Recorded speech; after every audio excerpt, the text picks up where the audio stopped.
அனைவருக்கும் வணக்கங்க. Welcome to இமியம் புஷ்பாவின் சமையல். வள்ளிக்கிழங்கு வடை செய்யலாங்க. ரொம்ப டேஸ்ட்டாக இருக்குங்க. வள்ளிக்கிழங்க தோலெல்லாம் சீவிட்டு காய் சீவிலில் துருவி வச்சுக்கலாம். எப்படி செய்து பார்க்கலாம் வாங்க. வள்ளிக்கிழங்க இதுமாரி துருவி எடுத்துக்கலாங்க.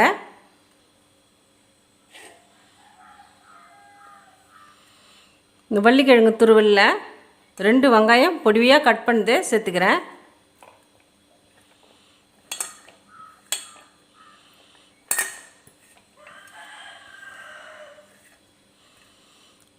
பச்சை மிளகாய் ஒரு 5 கட் பண்ணி போட்டுக்கிறேன். கடலை மாவு 1 ஸ்பூன் சேர்த்துக்கிறேன்.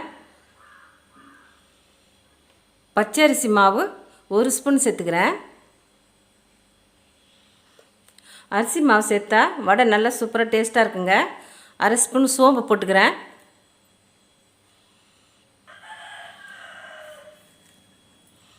பொடியாக கட் பண்ண கருவேப்பிலை ஒரு 2 சேர்த்துக்கிறேன். கொத்தமல்லி கொஞ்சம் சேர்த்துக்கிறேங்க. மாவுக்கு தேவையான அளவு சால்ட்டு சேர்த்துக்கிறேன்.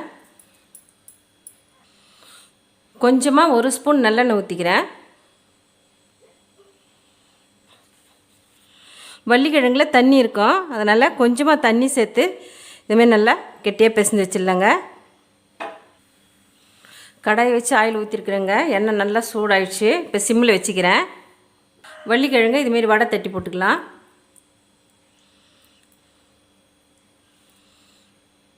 இப்போ எண்ணெயில் போட்டுக்கிறேங்க.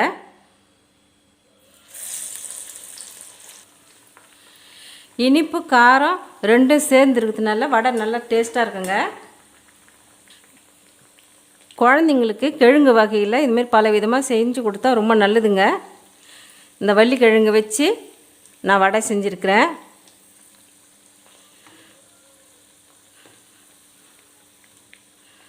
நல்லா முறுக்கில் வேகட்டுங்க. தொடர்ந்து நம்ம சேனலை பாருங்கள், சப்போர்ட் பண்ணுங்கள். ஒரு பக்கம் வெந்துடுது. இப்போ திரி போட்டுக்கலாம்.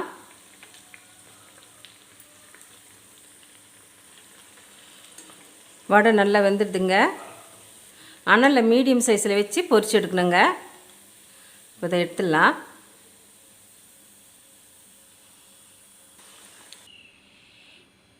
நல்ல டேஸ்டான வள்ளிக்கிழங்கு வடை ரெடி ஆகிடுதுங்க. இந்த ரெசிபி உங்களுக்கு பிடிச்சிருந்தா நம்ம சேனலை சப்போர்ட் பண்ணுங்கள்.